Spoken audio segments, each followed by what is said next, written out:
KTR comment చేశారు, మీ పైన permission దావా కేసు చేస్తాను, మీరు చేసిన కామెంట్స్ వెంటనే ఉపసంహరించుకొని 40 గంటల టైం ఇచ్చారు. మీరు ఏం కామెంట్ చేసిన? ఫోన్ ట్యాపింగ్ చేస్తుండ్రు అన్న. మరి మీ చెల్లెనే అన్నది ఆమె ఫోన్ ట్యాపింగ్ చేసిన చెప్పని.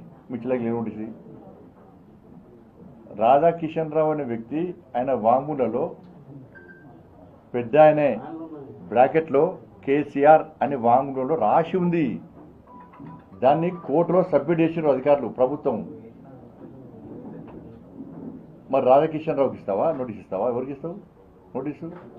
నేనేమంటున్నానంటే అసలు నోటీసులు ఇవ్వాలనుకుంటే ఈ కేసీఆర్ కొడుకు కానీ కేసీఆర్ కానీ ఎప్పుడు జైల్లో ఉంటారు. అన్ని తిట్లు తెలంగాణలో తిట్టని బూతు లేదు, మాట్లాడని భాష లేదు, చేయని ఆరోపణలు లేవు, నిరాధార ఆరోపణలు. అట్లా నోటీస్ ఇచ్చుకుంటూ నువ్వు మీ అయ్యా ఇద్దరు శాశ్వతంగా జైల్లో ఉంటారు. అన్ని నోటీస్ గతంలో అంతా నోటీస్ ఇస్తాడు. ఎందుకు వారిపోయినావు? ఇప్పుడు నోటీస్ ఇస్తే నేను చట్టపరంగా ఏం చేయాలి నాకు కూడా తెలుసు. నేను ఒకటే సవాల్ చేస్తున్నా, నువ్వు నోటీసుల ద్వారా ఒక రాజకీయ నాయకుడిపై ఉండి ధైర్యంగా ఎదుర్కోలేక నువ్వు చేసిన తప్పిదాలను కప్పిపుచ్చుకోవడానికి లీగల్ నోటీస్ ఇస్తా అని చెప్పి బెదిరిస్తున్నావు. ఏదో ఒక నోటీస్ ఇచ్చి బెదిరించి అట్నే భయపడతానుకుంటే నీ మురుగత్వం. నేను నీ లెక్క అయ్య పేరు చెప్పి రాజకీయ కష్టం కాదు. నేను తెలంగాణ ఉద్యమంలో ఎవరో చేస్తుంటే పోయి మధ్యలో జెండా పెట్టి కంకులు కాల్చే కాడ ఫోటో దిగి, దోషలు వేసే కాడ ఫోటో దిగి, చావటలో పోయి ఫోటో దిగి, మధ్యలో జెండా జేఎస్ఎల్ మీటింగ్ పెడితే మధ్య జెండా పెట్టి రాజకీయ నాయకుడు అనేటువంటి వ్యక్తిని కాదు. నేను చిన్నప్పటి నుంచి ధర్మము దేశము అన్నటువంటి ఒక ఆలోచనతో, ఒక జాతీయవాద భావజాలంతో, ఒక హిందూ ధర్మరక్షణ కోసం పాటుపడుతూ హిందూ సమాజాన్ని సంఘటితం చేస్తూ అనేక ఉద్యమాలు చేసి అనేక కేసులను భరించి అనేక సార్లు జైలుకు పోయి పోలీసుల దెబ్బలు తిని వచ్చినటువంటి వ్యక్తి నేను. మా నాయన పేరు చెప్పో మా తాత పేరు చెప్పో నేను వచ్చిన వ్యక్తి కాదు. నీకు నాకున్న తేడా అది. నేను ఒకటే సవాల్ చేస్తున్నా, చలో ఏ గుడి కంటే ఆ గుడికి నా కుటుంబంతో సహా వస్తా, భార్య పిల్లతో సహా వస్తా. నువ్వు మీ అయ్యా, మీ అమ్మ, మీ భార్య, మీ పిల్లలందరూ కూడా ఏ గుడికి వస్తారో రండి. మేము ఫోన్ ట్యాపింగ్ చేయించలేదు. ఫోన్ ట్యాపింగ్ నాకు నీకు సంబంధం లేదు. ఫోన్ ట్యాపింగ్ చేసిన విషయం నాకు తెలియదు అని నువ్వు ప్రమాణం చేస్తామా? నువ్వు దానికి నువ్వు మీ కుటుంబ సభ్యులందరూ వచ్చి ప్రమాణం చేయండి. నేను మా కుటుంబ సభ్యులందరూ వచ్చి ప్రమాణం చేస్తాం. నువ్వు ఫోన్ ట్యాపింగ్ చేయించినావు, నీకు సంబంధం ఉంది, ఫోన్ ట్యాపింగ్ చేసేది నీకు తెలుసు, నీ భాగస్వామ్యం నేను ప్రమాణం చేస్తా. సిద్ధమా చెప్పు. డే టు టైం తప్పించుకుంటే నేను సమాధానం ఇచ్చిపెట్టా. రాసిపెట్టుకో. నేను నిరంతరం ప్రశ్నిస్తూనే ఉంటా ఈ విషయంలో. ఏ టెంపుల్కి వస్తావు? నీకు మా టెంపుల్ మీద నమ్మకం లేకుంటే మసీద్ అంటావా, చర్చ్ అంటావా, నీ ఇష్టం.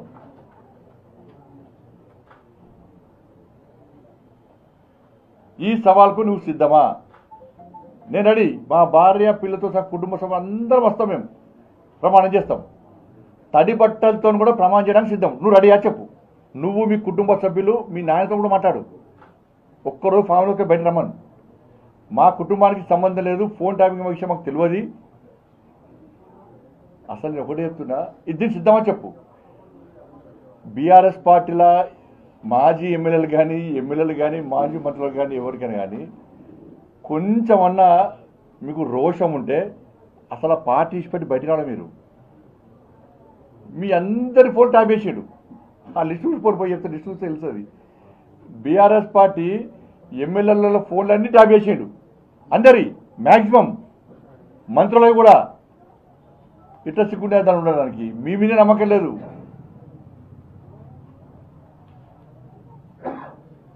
నీ కూడా పంపిస్తా, అది పంపిస్తా అని చెప్పి ఇవాళ నా ముందట మాట్లాడితే, కాబట్టి అంతా కూడా ఇదంతా అండర్స్టాండింగ్ పాలిటిక్స్ బీఆర్ఎస్ కాంగ్రెస్. ఇవాళ కాళేశ్వరం విషయంలో అసెంబ్లీ ఏర్పాటు చేస్తామంటే ఏం అవసరం అంటున్నా. గతంలో కేంద్ర ప్రభుత్వం విజిలెన్స్ రిపోర్ట్ ఇచ్చింది. మీ మంత్రులందరూ గాయి వేలాడికి పోయి తప్పు జరిగింది, కేసీఆర్ అవినీతి పాల్పడ్డాడని చెప్పారు. దానికి మళ్ళా కమిషన్ వేసారు. కమిషన్ నివేదిక ఇచ్చింది. మీ క్యాబినెట్ మీటింగ్ పెట్టుకున్నారు. దానిలో చర్చించారు. చర్చించినాక చర్యలు తీసుకోవాలి. మన అసెంబ్లీ ఏంది? మరి విద్యుత్ కొనుగోలు విషయంలో కమిషన్ రిపోర్ట్ ఇచ్చింది, మరి దాని విషయంలో ఎందుకు అసెంబ్లీ పెట్టలే మీరు? ఆ రిపోర్ట్ ఏమైంది, రిపోర్ట్ ఏమొచ్చిందో ప్రజలకు చెప్పిరా మీరేమన్నా? దాని మీద చర్చ ఎందుకు జరగలేదు? అయిపోయా, ఢిల్లీ పోయి పైసలు ఉంటున్నాయి. విద్యుత్ కొనుగోళ్ల విషయంలో, విద్యుత్ సంబంధించి ఆ స్కామ్ విషయంలో ఇచ్చిన కమిషన్ రిపోర్ట్ ఏమైంది? అసెంబ్లీలో చర్చ ఎందుకు జరుగుతలేదు దాని మీద? బట్ మీ అండర్స్టాండింగ్ పాలిటిక్స్ అన్నీ కూడా ప్రజలు గమనిస్తున్నారు. దాన్ని పక్కా ప్రజలు తిరగబడతారు, ఎదుర్కొంటారు విషయాన్ని గుర్తుంచుకోవాలి. అంటే ప్రభుత్వ అవసరాల కోసమే ఫోన్ ట్యాపింగ్ జరగచ్చు, మరి ఏం సంబంధం అని గతంలో కేసీఆర్ నాడు తాజా మాట కేటీఆర్ అంటున్నారు. రాధాకిషన్ రావు దేనికోసం స్టేట్మెంట్ ఇచ్చారు? రాధాకిషన్ రావు నిన్న సిట్ అధికారులు పిలిచారు, నా దగ్గర ఆధారం వాళ్ళకి ఇచ్చిన, నాకు కూడా సమాచారం వాళ్ళకి ఇచ్చిన, వాళ్ళు మొత్తం క్లియర్గా చూపెట్టారు. దాని హార్డ్ డిస్క్లు ఏవైతున్నాయో వాటిని ధ్వంసం చేశారు. నేను మళ్ళీ చెప్తున్నా, క్లారిటీ ఒక 3 విషయాలు మీకు చెప్పదలుచుకున్నాను. ఎందుకంటే వీళ్ళు ఏమి చేసిండ్రు అనేది. నెంబర్ 1, అంటే సిట్కు విచారణ చేసే అధికారం లేదు, అంటే పిలిచే అధికారం లేదు, అందరు పిలిచే అధికారం లేదు. కానీ సిట్ అధికారులు మాత్రం నిజాయితీ పరులు. ఇప్పుడు సిట్టు విచారణ చేస్తున్నటువంటి అధికారులు నిజాయితీ పరులు, వాళ్ళ మీద మాకు ఎలాంటి అనుమానాలు లేవు. కానీ వాళ్ళ పరిమితి తక్కువ ఉన్నది. ఇప్పుడు కేంద్ర హోంశాఖ కొన్ని ఆదేశాలు జారీ చేసింది. దేశవ్యాప్తంగా ఎవరైతే ఫోన్ ట్యాపింగ్ చేస్తారో ఆ చేసినటువంటి పేరును పంపమంటే వీళ్ళు మావోయిస్టు పేరు సిబ్బంది చేస్తే మా పేరు పంపారు, నా పేరు పంపారు, దానిలో ముఖ్యమంత్రి గారి పేరు ఉన్నది, హరీష్ రావు పేరు ఉన్నది, ఎమ్మెల్యే పేరు అందరూ ఉన్నాయి, వీళ్ళందరూ పేర్లు పంపారు. వాళ్ళు ఒక వాళ్ళు ఒక క్వశ్చన్ రైజ్ చేసిన వాళ్ళు, ఈ ప్రభాకర్ రావు ఎవరు అని అడిగారు. ప్రభాకర్ రావు పదవి విరమణ పొందిన వ్యక్తి. కానీ రాష్ట్ర ప్రభుత్వం, అప్పటి ప్రభుత్వం ఏం చేసింది? ప్రభాకర్ రావు ఐజీ అని పంపింది. అంటే కేంద్ర హోంశాఖను తప్పుదారి పట్టించింది, ఐజీ అని పంపింది. ఒకటి, కేంద్ర హోంశాఖ ఆదేశాలు ఏం జారీ చేసింది? దేశవ్యాప్తంగా ఎవరైతే మావోయిస్టులు కానీ టెర్రరిస్టులు కానీ ఫోన్ ట్యాపింగ్ చేస్తే వాటిని ప్రతి సంవత్సరము జనవరి జూలై నెలలో వాటిని డిలీట్ చేయాలి, ఆ డాక్యుమెంట్స్ మొత్తం ధ్వంసం చేయాలి. ఇది కేంద్ర ప్రభుత్వ నిబంధన. కానీ కేసీఆర్ ప్రభుత్వం 5 సంవత్సరాలు చేయలే.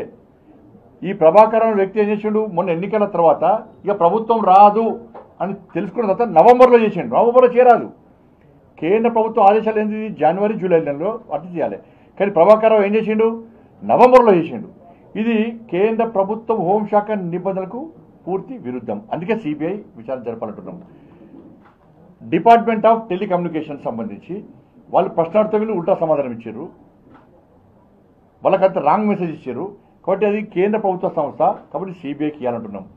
ప్లస్ హైకోర్టు జడ్జిదే ఫోన్ ట్యాప్ చేసిందని చెప్పి సమాచారం ఉంది, రిపోర్ట్ వచ్చింది. దాని మీద జడ్జిని పిలిచి విచారణ చేసే అధికారం సిట్కి లేదు.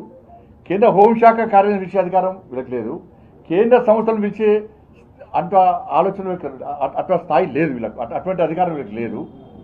ముఖ్యమంత్రి గారు ఫోన్ ట్యాప్ చేశారు, ఆయన పిలిచి వీళ్ళు విచారణ చేస్తారా? ఇంత నోటీస్ ఉడియలే. ఇలా ఏమంటున్నారు అంటే అందరు బీఆర్ఎస్ పార్టీ ఎమ్మెల్యేలు పిలవండి, పిలిచి వాళ్ళ స్టేట్మెంట్ రికార్డ్ చేయండి. వాళ్ళ ఫోన్ ట్యాప్ చేసిన ఎందుకు పిలుస్తున్నారు వాళ్ళను? ఫోన్ ట్యాప్ చేసిన వ్యక్తి ఎవరు? ఇప్పుడు కాళేశ్వరంలో అన్నింటిలో పిలిచిరు, కేసీఆర్ పిలిచిరు, హరీష్ రావు గారు పిలిచిరు, అందరు పిలిచిరు. మరి ఫోన్ ట్యాప్ విషయంలో కేసీఆర్ ఎందుకు పిలుస్తలేరు? కేసీఆర్ కొడుకుని ఎందుకు పిలుస్తలేరు? ఎందుకు పిలిచి విచారణ చేస్తలేరు మీరు? బండి సంజయ్కి నిఘా వ్యవస్థ మీద అవగాహన లేదు, కేంద్ర హోంమంత్రి ఎట్లా అయ్యారు? అవును, నీలక కొంపలు ముంచే తెలివి నాకు లేదు, వాని కొంపలు ముంచే తెలివి నాకు లేదు. ఇలా ఇంత పోటీగానక మాట్లాడుతున్నావు, సిగ్గుండాలని కొంచెమన్నా. మీరు బతుక అనేది భార్యాభర్తల ఫోన్ అయిన మూర్ఖులు, నీచులు మీరు. ఎస్ఐబి అంటే ఏంది చెప్పు, నాకు చెప్పు. ఎస్ఐబి అంటే దేనికోసం పనిచేయాలి? నువ్వు బాగా తెలివిమంతుడు కదా, నీకు బాగా తెలివి ఉంది కదా. ఎస్ఐబి అంటే ఏంది? ఎస్ఐబి దేనికోసం పనిచేయాలి? మావోయిస్టుల కోసం పనిచేయాలి, మావోయిస్టుల కదలికల విషయంలో పనిచేయాలి. కానీ ఎంతమంది పోలీసు వాళ్ళు ఎస్ఐబిలో ఉండి నీ ప్రభుత్వం రాకముందు ఎంతమంది బలిదానం అయిపోయారు ఇవాళ నక్సల చేతిలో. నువ్వు వచ్చినాక ఏం చేసినావు? నీ సుట్టమైన ప్రభాకరం వాడికొచ్చి ఎస్ఐబిఐ ఆఫీసర్ చేసినావు, పదవీ విరమణ పొందినాక కూడా ఆఫీసర్ చేసినావు. ఎందుకోసం చేసినావు నువ్వు? నీకు బాగా తెలుసు కదా ఇంటెలిజెన్స్ మీద. నీ ప్రభుత్వంలో చేసి ఇంటెలిజెన్స్ ఏం పని చేసింది చెప్పరాదు? ఏం చేసింది? రాజకీయ నాయకుల ఫోన్లు విన్నారు, భార్యాభర్తల ఫోన్లు విన్నారు, కుటుంబ సభ్యుల ఫోన్లు విన్నారు, సిబ్బంది ఫోన్ విన్నారు, ఇంటర్ వర్కర్స్ల ఫోన్ విన్నారు, అందరు ఫోన్లు విన్నారు. వ్యాపారస్తుల ఫోన్లని బ్లాక్ మెయిల్ చేసి పైసలు చంపారు. సినిమా యాక్టర్స్ ఫోన్ని బ్లాక్ మెయిల్ చేసిర్రు, అందరు తెలిసిందే అది.